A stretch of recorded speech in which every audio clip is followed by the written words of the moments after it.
ela está aí para você e diz assim, ó, com base na lei, né, 10.261, a respeito das práticas autocompositivas, do termo de ajuste de conduta e da suspensão condicional da sindicância, assinale a alternativa correta.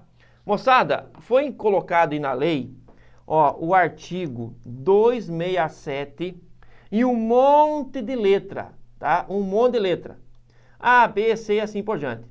E foi inserido aqui o famoso TAC, tá? Foi inserido aqui a suspensão condicional da sindicância, que nós chamamos no genérico de prática de autocomposição, tá? Prática de autocomposição. Então hoje, e isso aqui, ó, é novidade de 2021, tá? Novidade de 2021.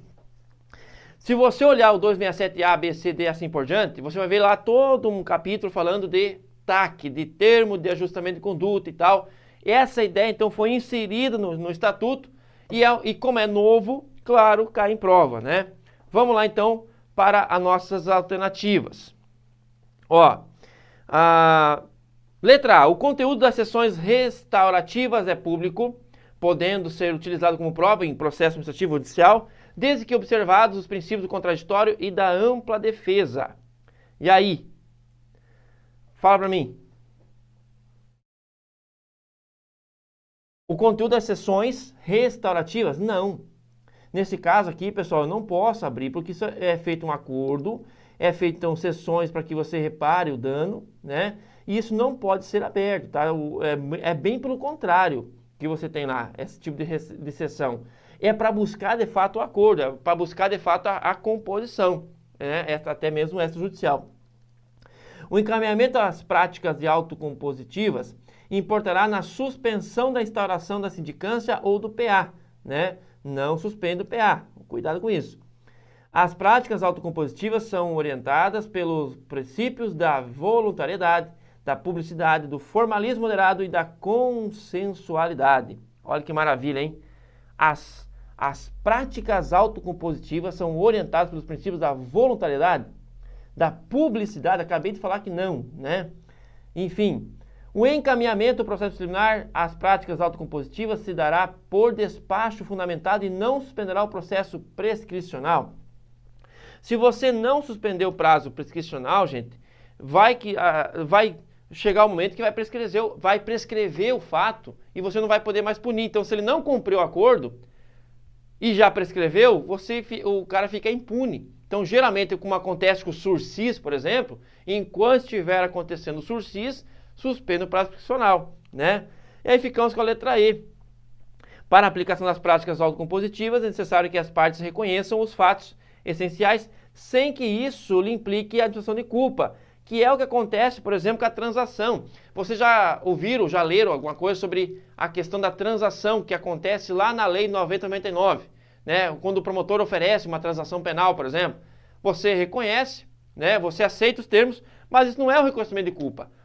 Tanto é que se você não quiser aceitar e o processo seguir, você vai ter o direito de se defender e até mesmo ao final provar sua inocência, né? Então, é a regra do jogo. Então, para a aplicação das práticas, é necessário que se reconheça os fatos sem que isso implique a admissão de culpa, tá? Por isso que quando ocorrer um descumprimento, por exemplo, o processo tem que prosseguir e tem que provar que o cara praticou o ato, senão não vai ser condenado. Joia? Então avançamos aí para a próxima. A próxima é uma questãozinha mais fácil, mais tranquila, decoreba. Tem que lembrar que sempre vem, cara, questão de sanção, sempre vem questão de provas, né? Sempre vem, agora vai ser novidade, vai ser uma prática corriqueira, a questão envolvendo a autocomposição. Então essa aqui é tranquila as demais, ó. Quando você fala em testemunha.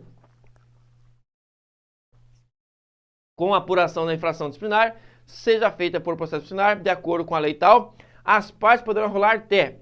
Veja só, eu estou diante de um processo disciplinar. Testemunha, gente, é diferente para processo disciplinar, né, que é o famoso PAD, e sindicância. Sindicância, tá? Por quê? Porque aqui é 5 e aqui é 3. Tá vendo aqui, ó? Então, vamos lá. Se o processo fala em PA, processo disciplinar, se a questão fala em PA, A resposta é 5. Tá vendo ali? Por isso que nós vamos de letra A. Ó, 5 testemunhas. As partes poderão rolar até 5 testemunhas. Aqui, se você sabe disso, você já mata a letra B, já mata a letra D e já mata a letra E, né? Ficando só de uma forma mais confusa a letra C, porque trabalha em 3. Mas lembre-se que 3 é para a sindicância e o 5, de fato, é para o PA. E como já falei para você, o foco da questão foi o PA. Então a resposta é 5, tá? Última questão. Considere que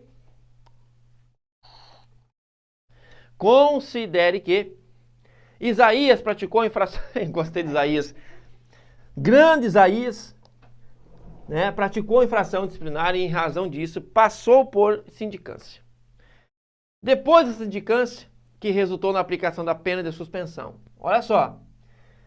Então ele passou por uma sindicância não é aquela sindicância normal que você vai levantar, né, os indícios de autoria e dos fatos. É uma sindicância punitiva, tem que ter contraditório para a defesa, tá? Sindicância que lhe aplicou uma suspensão. Muito bem, vamos lá. Apesar de corretamente intimado da decisão, optou na época por não recorrer. Ó, ele foi intimado da decisão da sua condenação e não recorreu.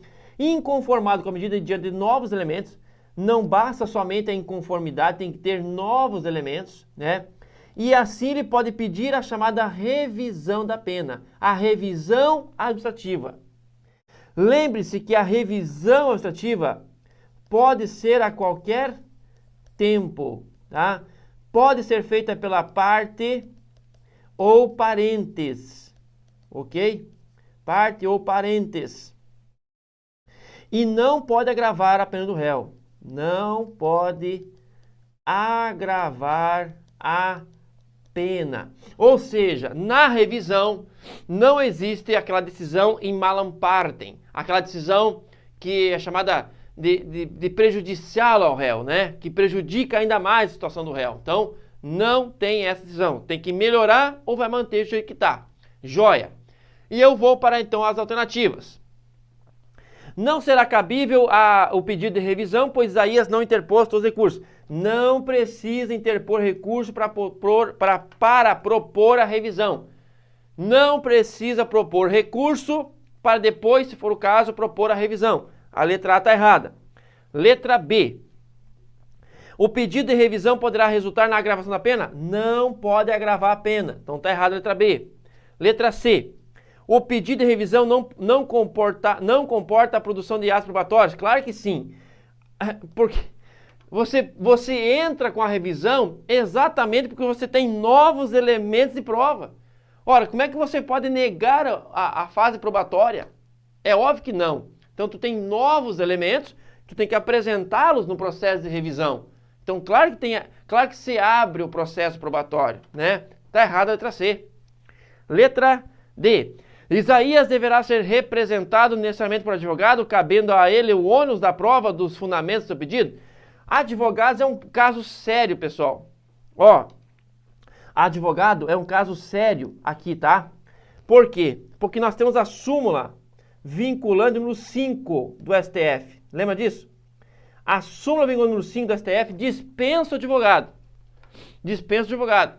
Só que as provas da VUNESP, quando elas são focadas no Estatuto de São Paulo, elas vão para a linha da lei. E a lei em São Paulo exige advogado. Atenção, você que vai fazer concurso para o TJ de São Paulo. O Estatuto do Servidor de São Paulo exige a presença de advogado, ou seja, exige a defesa técnica por advogado nos PADs, coisa que não é necessário no Brasil afora, só em São Paulo. Tanto é que nós temos a súmula vinculante número 5 do Supremo, que dispensa a defesa técnica no PAD. Então, as questões da VUNESP, que falar para você que é necessário ter advogado, tu vai dizer sim. Sim, é necessário, tá? Mesmo tendo a súmula vinculante número 5, ok? E como quem está entrando com o processo de revisão é o Isaías, o ônus da prova cabe a ele. Então, fechou a letra D. O pedido de revisão deverá ser apresentado em até 2 anos. Moçada, não confundam revisão com ação revisional. A revisão pode acontecer a qualquer tempo, tá? Não tem prazo, não é 120 dias, 2 anos. Esses são prazos de ações revisionais. Não confunda a ação revisional com revisão administrativa, tá? Então, por favor, coloque a letra D como questão correta e nós fechamos mais uma aí e vamos correr para o abraço. Joinha? Deixa eu ver aqui. Matamos mais uma então, moçada, matamos a prova de direito administrativo, né? Uma parte de questões falando de LIA, outra parte falando de estatuto, né? Como é uma prova de TJ São Paulo, infelizmente para mim só veio essas 2 leis na matéria de administrativo. Mas vamos seguir firme e forte aí, tenho certeza que você vai conseguir, revisando sempre, fazendo questões, aprender e consolidar esse teu conhecimento, tá bom? Beleza?